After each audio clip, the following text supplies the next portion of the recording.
So, kapag meron ka ng month table, pwede mo nang simulan yung step 3. And for our step 3, you have to identify the semester of contingency. So, kailangan mong identify yung semester of contingency mo. And to identify, gagamitin mo yung expected delivery date.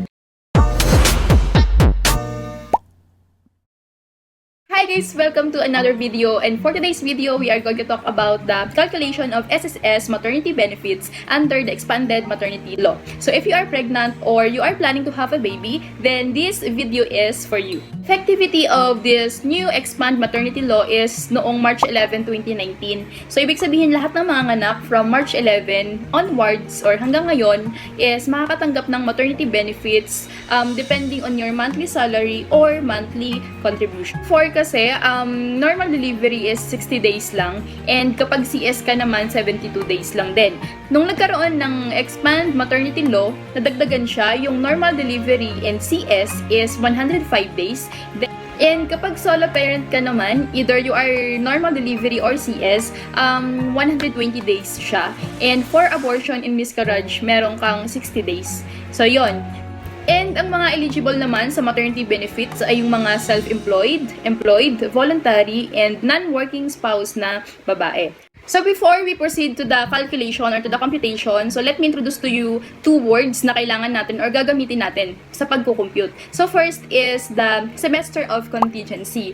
Yung semester of contingency na yan, that is the period of 6 consecutive months. It is used to evaluate if the pregnant woman is qualified to have a SSS maternity benefits. Next is the 12-month period. Yung 12-month period naman, that is the 12 consecutive months naman prior to semester of contingency. In our computation, meron lang tayong 5 steps. 5 lang. So, in first step, you have to know your expected delivery date. So, that is step 1. Know your expected delivery date. So, makikita mo yan sa ultrasound mo or pwede mong tanungin yung OB mo. Okay. Step 2 is make a month table. So, ito yung example niya. So, 2019, 2020. So, today is 2020. So, kapag gagawa ka ng month table, pabalik tayo. So, kung 2020, dapat meron ka rin 2019. So, 2019 from January to December, 2020 from January to December. That is step 2. So, kapag meron ka ng month table, pwede mo nang simulan yung step 3. And for our step 3, you have to identify the semester of contingency. So, kailangan mong identify yung semester of contingency mo. And to identify, gagamitin mo yung expected delivery date. So, for example, ang expected delivery date mo is December. So, this is December 2020. So, ito yon. So, from December, you have to count 6 months pabalik. So, counted yung kasama yung December. So, 1, 2, 3, 4, 5, 6. So, ibig sabihin ito. So, kung December ang expected delivery date mo, ang semester of contingency mo is from July 2020 hanggang December 2020. So, next is step 4. In step 4, you are going to identify your 12-month period. And to identify your 12-month period, madali lang. Count 12 months pabalik. So, from June, 1, 2, 3, 4, 5, 6, 7, 8, 9, 10, 11, 12. So, meron ka ng 12-month period na from July 2019 to June 2020. So, sa 12-month period na yan, dun papasok yung step number 5. In step number 5, kailangan mong kukuhanin In step number 5, kukuhanin mo yung 6 highest monthly salary credit mo. So, gumawa ko ng table. Ito yon. So, sa employed muna, for employed, mamaya ako i-discuss yung for voluntary. Sa employed, yun nga, ang 12-month period mo is from July 2019 to June 2020. So, in July 2019, yung monthly salary mo is 16,000. August 18, September 17,500, October, and so on and so forth. So, hanggang June 2020. Ito yung salary mo, kasi nga employed ka.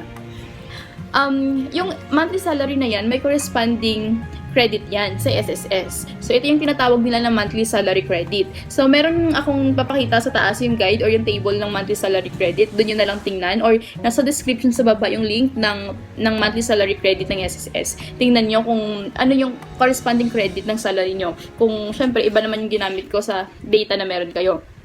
Yung 16,000, that is 16,000 for SSS, 18, 17,500 same. 21,000 is 20,000.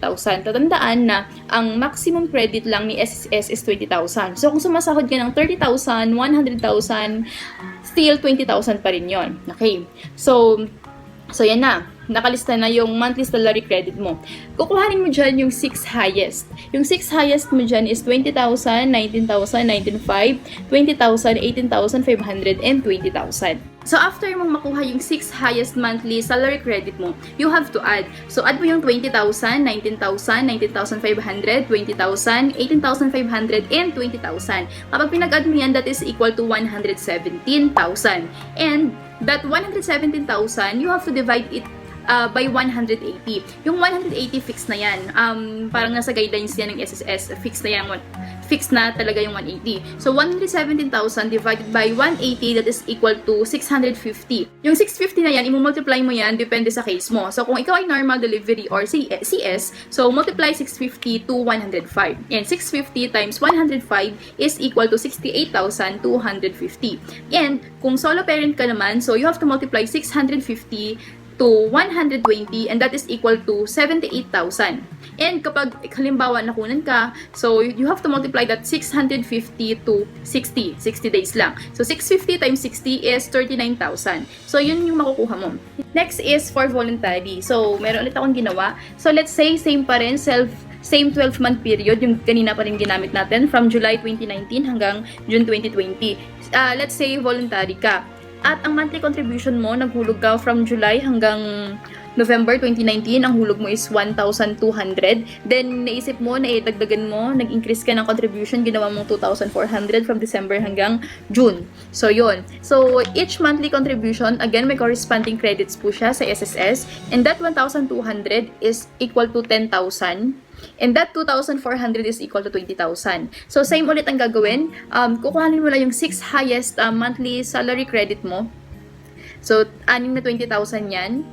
And after nyan, add mo lang, same process. So, same process lang, add mo lang yung 6 highest monthly salary contribution mo. So, kapag pinag-add mo yung 6 na 20,000, that is 120,000. Then, divide to 180. 120,000 divided by 180 is equal to 666.67. Then, that is your daily allowance. After that, multiply mo lang, depende kung sa case ng pagkapanganak mo, sa kung normal delivery or CS ka, that is 105. So, 666.67 times 105 is equal to 70,000. And kapag solo parents ka naman, multiply mo lang siya sa 120. So, that is 80,000. At kapag abortion or miscarriage naman, multiply mo lang siya sa 60 days and that is equal to 40,000. So, that's all for today's video. Sana ay natutunan nyo kung paano mag-compute ng SSS maternity benefits. And for those bago pa lang sa channel na to, and if you want videos regarding motherhood tips, product reviews, tutorial, and YouTube-related stuff, starts now by subscribing and clicking the notification bell. Bye-bye! 1, 2, 3, come on!